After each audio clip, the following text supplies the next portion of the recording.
이 아침 가운데 우리가 공독했던 말씀 고린도전서 16장 15절서부터 18절의 말씀을 통해서 마음을 시원하게 하는 자라는 제목으로 함께 말씀을 나눕시다. 한 소년이 있었어요. 한 소년이 여행을 하다가 시골길을 걷게 되었고요. 시골길을 걷다가 그 옆에 있는 물이 있었는데 그래서 이렇게 놀다가 그만 물에 빠지게 되었습니다. 그래서 위험 속에 처하게 되어진 겁니다. 그런데 마침 그 옆을 지나게 되었던 농부의 아들이 있었어요. 막 물속에서 허우적거리고 있는 소년을 보고 이 농부의 아들은 마다하지 않고 거침없이 그 물속에 들어가서 이 소년을 구해 주었답니다. 그 농부의 아들에게 구원을 받은 그 소년이 너무너무 감사하면서 마음속으로 무슨 생각을 했냐면 내가 이분에게 꼭 보답하겠다라는 생각을 가졌답니다. 그리고 시간이 흐른 다음에 이 물에 빠졌던 소년이 청년이 되었을 때에 과거의 자기의 이야기를 자기 부모님들한테 했습니다. 부모님들한테 해서 이런 일들이 있었습니다 라고 얘기했더니 어떻게 그냥 왔느냐, 그 사람에게 보답해야 하지 않겠느냐라는 거였어요. 그래서 이 청년이 자기를 구해줬던 그 농부의 아들을 다시금 찾아갔습니다. 그런 여전히 농부의 일들, 가난한 농부로서 살아가고 있었어요. 이 청년이 그 농부의 아들에게 물었습니다. 하고 싶은 일이 무엇입니까? 제가 도울 수만 있다면 도와드리겠습니다. 그런데 이 농부의 아들의 소원이 뭐였냐면 공부하는 거였답니다. 자기는 의학 공부를 하고 싶었어요. 그런데 농촌에 살고 자기 집이 가난하기 때문에 그런 꿈을 펼칠 수가 없었다는 거죠. 그 이야기를 들은 물에 빠졌던 소년은 자기 부모님께 이 이야기를 했습니다. 나를 구해줬던 그 농부의 아들의 꿈이 의사가 되는 거랍니다. 그랬더니 이 아버지가 아마 재력이 있었던 것 같습니다. 그래서 그 농부의 아들을 공부할 수 있도록 뒷받침해 주는 거예요. 이 농부의 아들이 열심히 공부했습니다. 그래서 의사가 되었을 뿐만 아니라 의학 가운데 연구하는 사람이 되어서 열심히 연구해서 이 사람이 발명해낸 거, 발견해낸 게 있는데 그게 뭐냐면은 페니실린이라는 거예요. 페니실린 들어보셨죠? 그 페니실린을 만들어냈는데 그 농부의 아들이 누구냐면 플레밍이라고 하는 사람입니다. 우리가 학교 다니면서 배웠던 페니실린을 만들었던 플레밍이라고 하는 그 사람이 농부의 아들이었고요. 그 물에 빠져 죽을 뻔했다가 농부의 아들 때문에 살아났던 이 소년은 누구냐면 영국의 수상을 지냈던 처칠이라고 하는 사람이에요. 잘 알죠? 윈스턴 처칠, 2차 세계대전 가운데 영국을 위기 가운데 구원했던 위대한 수상 중에 한 사람입니다. 바로 그 플레밍과 처칠의 그런 모습이었어요. 세계 2차 대전 때 처칠이 또 폐렴에 걸렸답니다. 폐렴에 걸렸는데 그 폐렴을 낫게 하는 약이 뭐냐면 플레밍이 발견하고 만들어냈던 그 페니실린이라는 거예요. 어떻게 보면은 처칠은 그 플레밍에게 2번의 그 생명을 구원받은 셈이기도 하다라고 하는 거죠. 이런 모습을 보면은 그렇습니다. 플레밍에게 있어서 처칠이라고 하는 사람, 처칠에게 있어서 플레밍이라고 하는 사람은 무엇보다도 자기 마음을, 그 사람 마음을 시원하게 해주는 사람이에요. 아마 우리의 인생 가운데 살아가면서 이런 사람을 만난다. 플레밍의 처칠을 만나든 처칠의 플레밍을 만나든 우리의 삶 가운데 그런 사람을 만난다라고 하는 것은 하나님이 주신 복이라고 하는 거죠. 또 그런 사람을 만났을 때 우리의 인생 가운데 시원함을 느낄 수 있다는 거예요. 우리가 이 땅을 살아가면서 참으로 많은 사람들을 만나게 됩니다. 이런 사람 저런 사람을 많이 만납니다. 때로는 나를 답답하게 하는 사람도 만나기도 되지만은 나를 시원하게 해주는, 마음을 시원하게 해주는, 마음을 개운하게 해주는 사람을 만나기도 한다는 거죠. 그렇게 내 마음을 시원하게 해주는 사람을 만난다라고 하는 것은 복이에요. 그런데 우리가 그런 사람을 만났느냐라는 거죠. 아니, 그런 사람을 만났기보다는 좀 더 나아가서 내가 그런 사람이 되어준 적이 있느냐라고 하는 거예요. 누군가 나를 만나서 마음이 시원하고, 누군가 나를 만나서 기뻐하고, 누군가 나를 만나서 어려운 일들, 힘든 일들이 해결되어졌다라고 하는 소리를 우리가 듣고 있었느냐라는 거죠. 시원하게 해주는 사람을 만나는 것도 복이지만, 내가 살아가면서 만나는 사람들에게 시원함을 준다라고 하는 것도 복이라고 하는 거예요. 오늘 본문의 말씀에 보면 등장하는 한 가정이 있습니다. 본문 말씀에 등장하는 가정 15절의 말씀에 보면은 그 가정을 스데바나의 가정임을 알 수가 있습니다. 스데바나라고 하는 한 가정에 등장하는데 18절의 말씀을 보십시오. 이렇게 기록하고 있습니다. 그들이 나와 너희 마음을 시원하게 하였으니 그러므로 너희는 이런 사람들을 알아주라.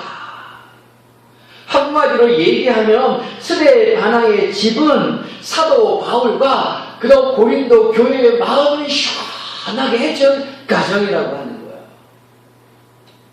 그러면 그 가정이 어떻게 해서 하나님의 마음을 시원하게 하고 바울의 마음을 시원하게 하고 고린도 교회의 성도들의 마음을 시원하게 했을까?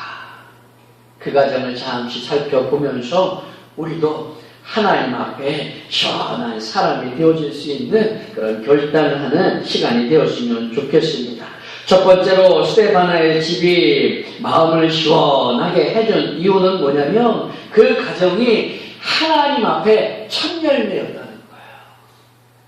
어떤 첫 열매인가? 오늘 성경에 보면은 이렇게 얘기하고 있어요. 오늘 본문의 말씀을 보십시오. 15절 앞부분에 보면 이렇게 얘기합니다. 뒷부분에 보면 이렇게 얘기하네요. 15절에 보면은 형제들아 스데바나의 집은 곧 아가야의 첫 열매요 라고 얘기합니다. 스데바나의 가정이 아가야의 첫 열매랍니다.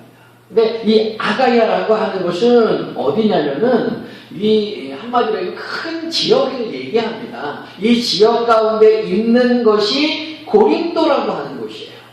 고린도라고 하는 곳은 항구 도시인데 이 당시에는 아테네 다음으로 그 그리스 지역의 헬라 지역에 가장 왕성했던 또 가장 번성했던 도시가 바로 고린도라고 하는 곳이죠. 쉽게 얘기하면 아테네가 서울이라고 한다면 고린도는 부산과 같은 곳이에요. 근데 그 부산은 경상남도가 품고 있잖아요. 그러니까 아가야라고 하는 것이 무엇이냐면 경상남도와 같은 겁니다. 한마디로 이 스데바나의 가정은요, 그 아가야 지방과 또 고린도 지역의 고린도의 첫 번째 예수 믿는 가정이라고 하는 거죠. 그 첫 번째 예수 믿는 가정으로서 그 가정이 하나님의 마음을 시원하게 해줄 뿐만 아니라 사도 바울의 마음을 시원하게 해줬다는 거죠. 유럽의 최초의 성도가 있어요. 누구냐면 루디아라고 하는 자주장사 여인입니다. 그가 빌립보에서 사도 바울을 만나고 처음으로 그 유럽 지역에 처음 예수 믿는 사람이 되었어요. 그것처럼 아가야 지방의 고린도의 첫 번째 예수 믿는 가정인 어디냐? 스데바나, 그 가정이라는 거예요. 스데바나만 믿은 것이 아니라 그 가정이 다 예수 믿었다는 거예요. 이것만큼 사도 바울의 마음을 시원하게 해주는 게 어떻겠습니까? 그 가정이 얼마나 사도 바울에게 소중했던지 고린도전서 1장 16절의 말씀을 보면은 그 고린도 그 교회에서 사도 바울에게 직접 세례를 받은 가정은 이 스데바나 이 가정밖에 없다는 거예요. 그 분명하게 얘기합니다. 내가 또한 스데바나 집 사람에게 세례를 베풀었고 그 외에는 다른 누구에게 세례를 베풀었는지 알지 못하노라. 그만큼 사도 바울에게 있어서 이 스데바나 가정은 시원한 냉수와 같은 가정이라고 하는 거죠. 목회라는 모든 목사님들이 같은 생각일 것입니다. 한 성도, 한 사람이 얼마나 소중하냐라고 하는 것 모든 목회자들이 갖고 있는 마음일 거예요.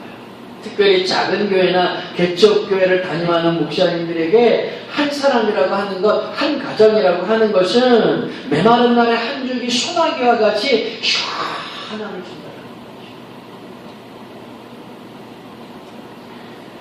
우리 주변에는 참으로 유명하고 큰 교회들이 많이 있습니다. 제자훈련으로 유명한 사랑의 교회도 있고요. 새벽기도로 유명한 명성교회도 있고요. 성령운동으로 유명한 여의도 순복음교회도 있어요. 그러나 그 교회들의 역사를 가만히 살펴보면 처음부터 큰 교회는 아니었던 거죠. 처음부터 유명한 교회는 아니에요. 옥하는 목사님이나 또 조용기 목사님이나 그 교회를 처음에 세우고 시작할 때는 초라했죠. 작은 성도가 모였습니다. 그 교회를 처음 세우고 예배를 할 때 첫 번째로 오는 성도가 얼마나 귀중하겠습니까? 얼마나 소중하겠습니까? 지금은 뭐 몇만 명, 몇십만 명이 되는 수많은 사람들이 있고요. 많은 사람들이 때로는 들어오고 때로는 나가기 때문에 한 사람의 소중함을 잃어버렸을는지 모릅니다. 그러나 처음 교회를 시작할 때에 첫 번째로 왔던 그 성도를 그 목사님들이 어떻게 잊을 수가 있겠습니까?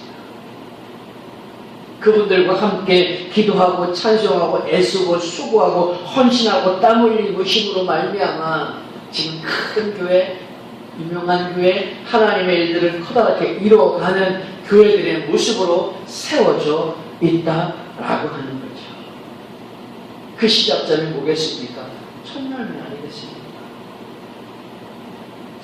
어떤 의미에서 여러분들은 누리교회, 우리 교회의 첫 번째 열매라는 거죠.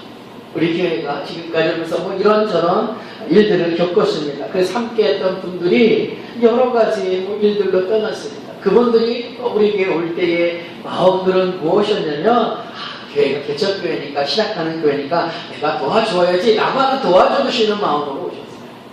교회에 함께 예배하며 찬송하며 이 교회는 내 교회야, 이 교회는 우리 교회야 라고 하는 생각과 마음보다는 나는 도우러 왔어, 나는 이 교회를 도우려고 온 사람이야 라고 하는 생각이 더 컸다라고 하는 거죠.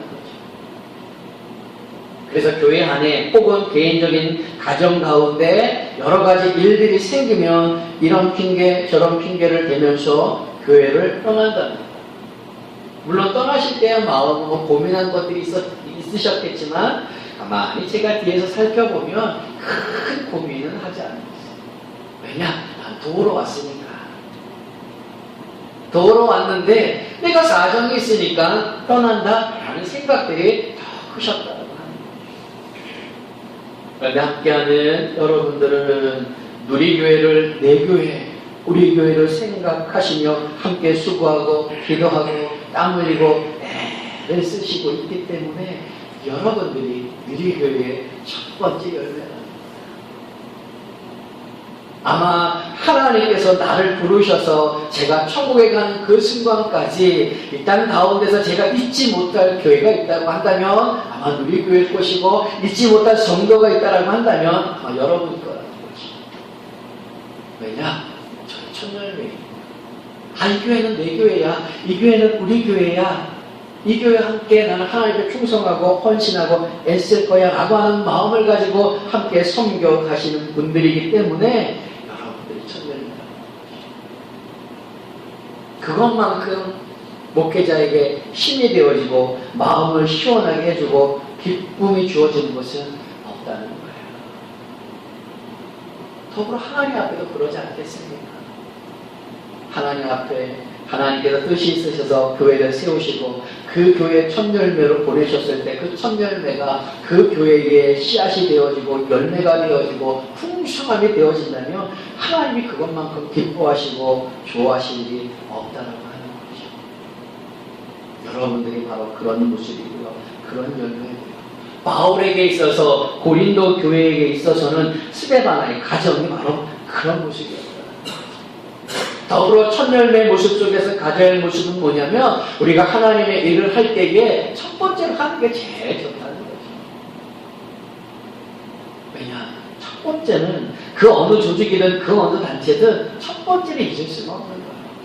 첫 번째는 마음을 다하여 시작하는 모습들을 보여주기 때문에 하나님 앞에 첫 번째로 시작한다라고 하는 것 참으로 중요하다라는 거죠. 스데반의 가정이 그런 거예요.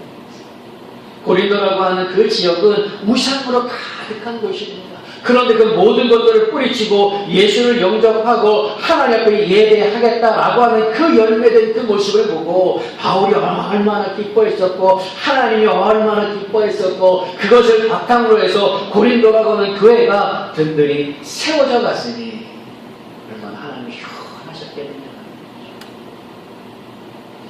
두 번째로 스데반의 가족의 마음을 시원하게 한 것은 무엇이냐면 그 가정이 단순하게 예수만 믿은 것으로 끝나는 것이 아니라 섬기기로 작정했다라고 하는 거죠.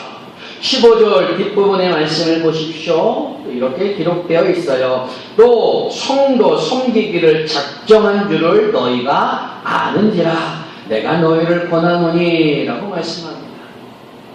스데반의 가족은 우상 숭배를 다 내려놓고 예수를 영접했습니다. 그래서 아가야의 고린도의 천년대가 되어졌습니다. 그래서 세례를 받았습니다. 근데 그게 끝이 아니에요. 더불어 필요한 것이 뭐냐면 하나님을 수고하고 애쓰고 헌신하는 모습이 필요한데 스데반의 가족은 그랬다라는 거죠.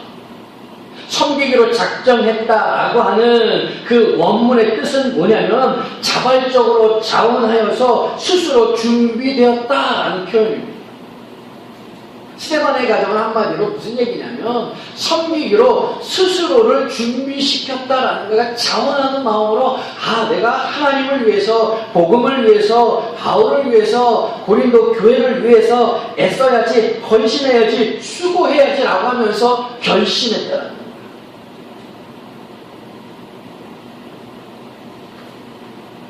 그게 얼마나 바울의 마음을 시원하게 하겠습니까? 예수 믿는 것만으로도 감사하고 마음이 기쁘고 즐거운데 앞장서서 자원하는 마음으로 내가 수고하겠습니다.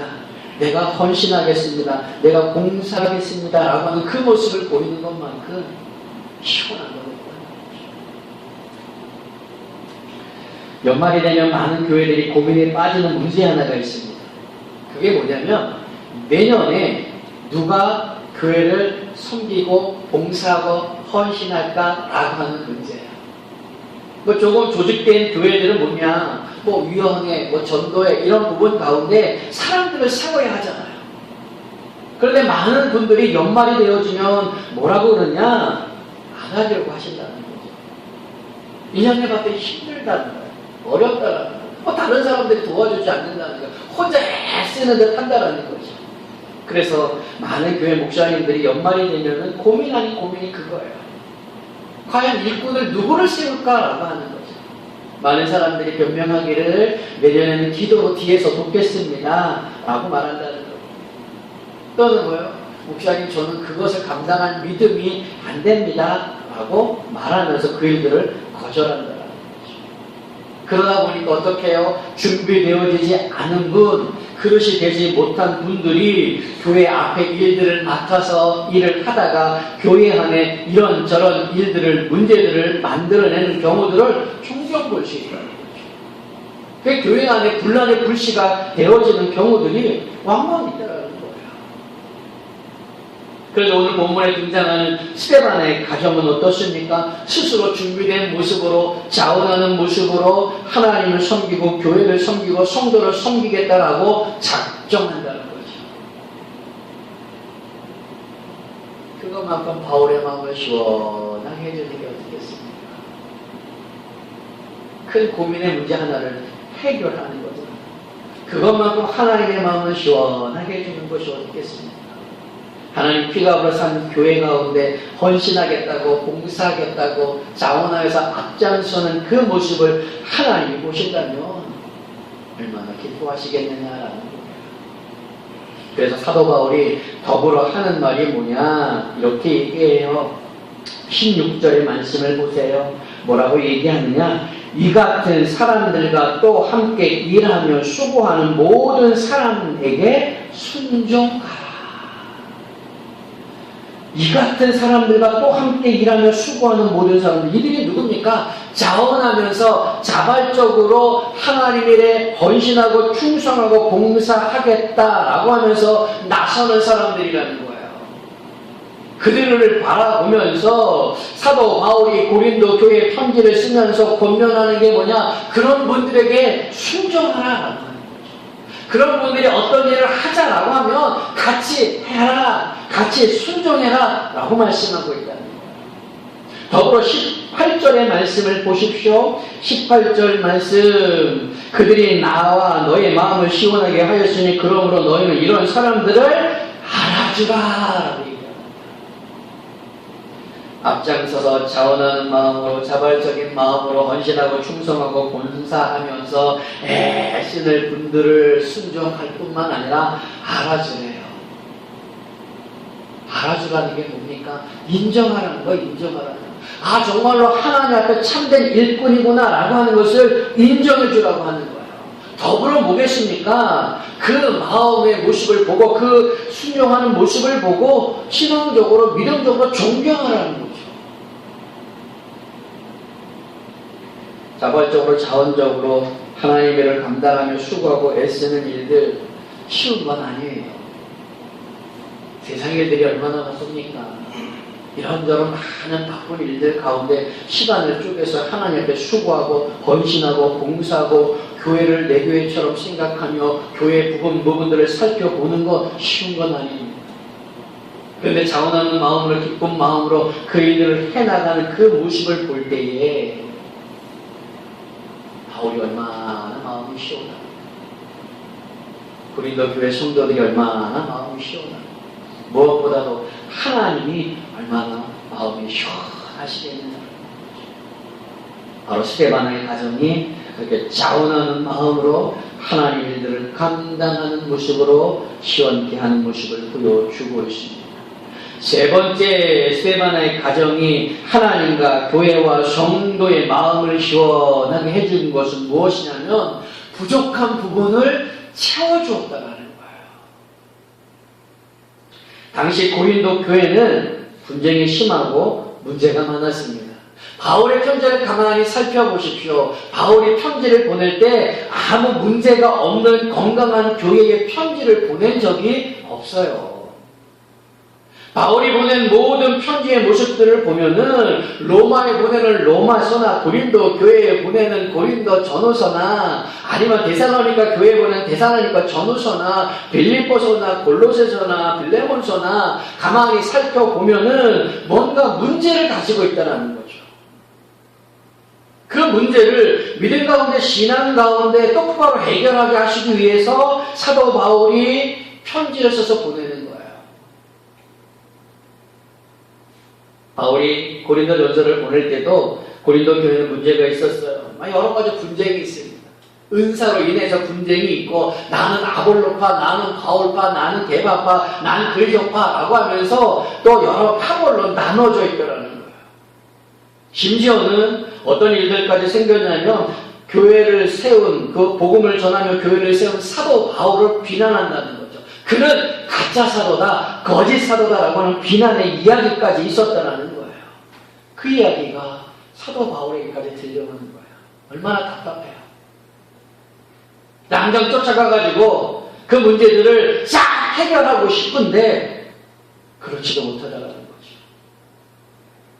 그 얘기를 듣고 당장 달려가가지고 너희들 왜 이렇게 써? 라고 호통을 치면서 뭐 어떤 문제들을 해결한다고 막 사도 바울이 앞장서서 일을 하다 보면은 잘못하면 그 교회에, 고린도 교회에 덕이 되지 않을 수도 있다는 거예요. 그러니까 사도 바울은 마음이 답답하면서 고린도 교회의 문제를 듣고 어떻게 할까 기도하면서 기다리고 있었다는 거죠. 어디서 기다리고 있냐? 에베소예요. 에베소에서 기다리고 있었어요. 거기서 편지를 쓴 게 바로 고린도 전서예요. 거기서 기다리면서 고린도 교회에 좋은 소식이 오기만을 기다리며 기도하고 있었어요. 그때 고린도에서 온 사람들이 있습니다. 17절의 말씀을 보세요. 내가 스데바나와 부도나도와 아가이오가 온 것을 기뻐하노니 라고 말씀합니다. 기뻐했대요. 이 세 사람이 왔습니다. 스데바나와 부두나도와 아가이가 왔어요. 그들이 온 것을 보고 너무너무 기뻐했어요. 기뻐한 이유가 뭔가 17절 뒷부분에 보여줍니다. 그들이 너희의 부족한 것을 채웠음이라 라고 얘기합니다. 이 세 분이 왔을 때 사도 바울이 너무너무 기뻤답니다. 즐거웠답니다. 왜냐? 부족한 부분을 이 세 분이 채워줬다라고 하는 거예요. 부족한 부분이 뭘까? 성경에는 구체적으로 언급하고 있지는 않습니다. 신학자들이 대체 사도 바울에게 부족한 것이 무엇이었을까? 뭐 이런저런 연구를 하면서 이야기를 하기도 합니다. 그 중에 하나는 뭐냐면 사도 바울이 늘 하는 게 뭡니까? 복음 전하는 거잖아요. 말씀 전하는 거잖아요. 거기에 필요한 게 뭐냐면 경배예요. 성교 헌금이 필요합니다. 늘 성교 헌금을 가지고 하나님의 일을 감당하며 나갔습니다. 물론 장막하는 그 일을 통해서 자기의 일을 통해서 자비량으로 선교하는 부분도 있지만 뒤에서 후원하는 선교 헌금들도 있었다는 거죠. 그런데 고린도 교회는 문제가 있습니다. 서로가 반목합니다. 서로가 미워하고요, 시기하고 질투하고요, 파벌이 나눠져 있고. 뭐에 소홀해지게 하죠? 하나님들의 소홀해져요. 싸우는 일들에 행하다 보니까. 그 중에 하나가 선교의 일이에요. 그러니까 돕지 못하는 거예요. 그런데 이 세 사람, 스데바나와 부두나도와 아가이고가 친히 누굴 찾아온 거예요? 에베소에 있는 바울을 찾아왔어요. 선교헌금을 가지고 찾아왔다. 그래서 자기의 부족한 걸 채워줬다. 그래서 기뻤다. 라고 해석하는 학자들도 있어요. 물론 그럴 수도 있습니다. 부족한 선교의 물질 부분을 이 세 분이 채워줬으므로 기쁜 부분이 있습니다. 그러나 그 이면에 더 큰 게 있어요. 그게 뭐냐? 바울이 생각하는 건 뭘까요? 고린도 교회의 건강한 모습이에요. 근데 들려오는 소식은 뭐예요? 서로가 싸우는 겁니다. 파벌이 나눠져 있다는 거죠. 서로 자기의 의사가 더 크다라고 이야기하고 있는 분쟁하는, 시기하는, 질투하는 그들의 모습을 볼 수가 있었어요. 그런데 이 세 분이 와서 긍정적인 얘기를 한다는 거죠. 그럼에도 불구하고 고린도 교회는 사랑이 있습니다. 고린도 교회는 성도를 사랑하는 마음이 있습니다. 그럼에도 불구하고 고린도 교회는 기쁨이 있습니다. 그럼에도 불구하고 고린도 교회는 소망이 있습니다. 희망이 있습니다. 라고 하는 이야기를 해준다는 거예요. 또 그 세 분의 모습을 보면서 정말로 그 말씀이 참이고 이 세 분이 앞장서 그 일들을 감당하고 있구나라고 하는 것을 바울이 안다는 거죠. 그게 더 기쁜 거예요. 구체적으로 성경 가운데는 그 부족한 것이 무엇인지 말씀하고 있지는 않지만 고린도 교회의 형편과 사도 바울의 형편을 보면 어쩌면 선교 헌금을, 선교 예물을, 부족한 선교의 물질을 충족해 주는 부분에 기뻐하는 부분도 있겠지만 이 세 분을 통하여서 고린도 교회의 부족한 부분을 보았다, 채워지는 부분을 보았다는 거예요. 거기에 감사하고 거기에 기뻤다는 거예요. 그걸 한마디로 18절에 뭐라 그러느냐? 그들이 나와 너희 마음을 시원하게 했다.